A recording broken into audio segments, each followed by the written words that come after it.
மனசாட்சி இல்லாத வேலை அப்படிங்குவாங்கல்ல, அது வந்து அதிகமாக செய்யக்கூடிய ஒரு ஆள் யார் அப்படின்னு வந்து பார்த்தா கோமதி தான். இல்லை அவங்களுக்கு வந்து ஷார்ட் டேர்ம் மெமரி லாஸ் மாதிரி அவங்களுக்கு வந்து பழசெல்லாம் நினைவு தப்பிடுதா மறந்துடுதா அப்படிங்கிறது நமக்கு ஒன்றும் புரியல. ஏன்னா இவங்க தான் ராஜி கண்டிப்பாக வந்து கதிரை கல்யாணம் பண்ணிக்க மாட்டேன்னு சொன்ன பொழுது கட்டாயப்படுத்தி அங்கே போனால் என்ன ஆகிறது, நீ என்ன சாக போறியா, என்னுடைய அண்ணனுங்கள்லாம் என்ன ஆகிறது அப்படி இப்படின்னு வசனத்தை பேசி கல்யாணத்துக்கு ஒத்துக்க வச்சாங்க.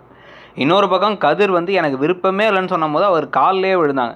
ஆனால் இங்கே வந்ததுக்கப்புறம் எனக்கு ஒன்றுமே தெரியாதுங்கிற மாதிரி வந்து பேசிக்கிட்டு இருக்காங்க. இப்போ கதிர் ராத்திரி பகலாக கஷ்டப்படுறதுக்கான காரணம் யாருன்னா ராஜி கிடையாது, அது கோமதி எடுத்த முடிவு. வீட்டில் சொல்ல வேண்டிய விதத்தில் சொல்லாமல் இங்கே வந்ததுக்கப்புறமும் கணவர்கிட்ட வந்து கதிர் மேலே எந்த தப்பும் இல்லைங்கிறத சொல்லாமல் கதிர்கிட்ட வந்து நம்ம தப்புங்கிறத வந்து தப்பு பண்ணலன்னு சொன்னால் நம்ம மாட்டிப்போமேன்னு தன்னைத்தானே காப்பாற்றிக்கிட்டு, இல்லைனா ராஜியை வீட்டை விட்டு அவங்க ஹஸ்பண்ட் துரத்தி விட்டுருவாரு அப்படின்னு சொல்லிட்டு பாண்டியன் துரத்தி விட்டுருவாருன்னு முடிவு பண்ணி எல்லாத்தையும் மறைச்சாங்க. மறைச்சிட்டு இப்போ என்ன பண்ணுறாங்க ராஜியை பார்த்து, இப்போ என் புள்ள வந்து இப்போ டிரைவர் வேலைக்கு நைட்டெல்லாம் போகிறது காரணம் நீ தான், உன்னை கல்யாணம் பண்ணனால தான் அவ்வளோ கஷ்டப்படுறான், அவன் எவ்வளோ சந்தோஷமாக இருந்தான் தெரியுமா முன்னாடிங்கிறாங்க.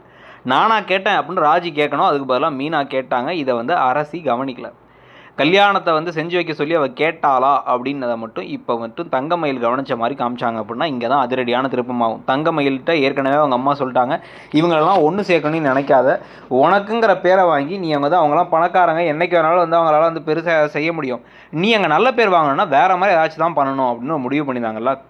இந்த ஒரு விஷயத்தை கொண்டு போய் பாண்டியன்ட்ட போய் இவங்கெல்லாம் பேசுகிறத வச்சு பார்த்தா கதிர்ராஜி கல்யாணத்தை செஞ்சு வச்சதே அத்தை தான் போல், அவங்கெல்லாம் ஒன்றா போகும்போது தானே கல்யாணம் நீங்கள் பண்ணி வச்சுட்டு உங்களை முன்னாடி நாடகம் ஆடிருக்காங்க ஒன்றுமே தெரியாத மாதிரி அப்படின்னு மட்டும் சொன்னால் கொந்தளிச்சிருவார் பாண்டியன்.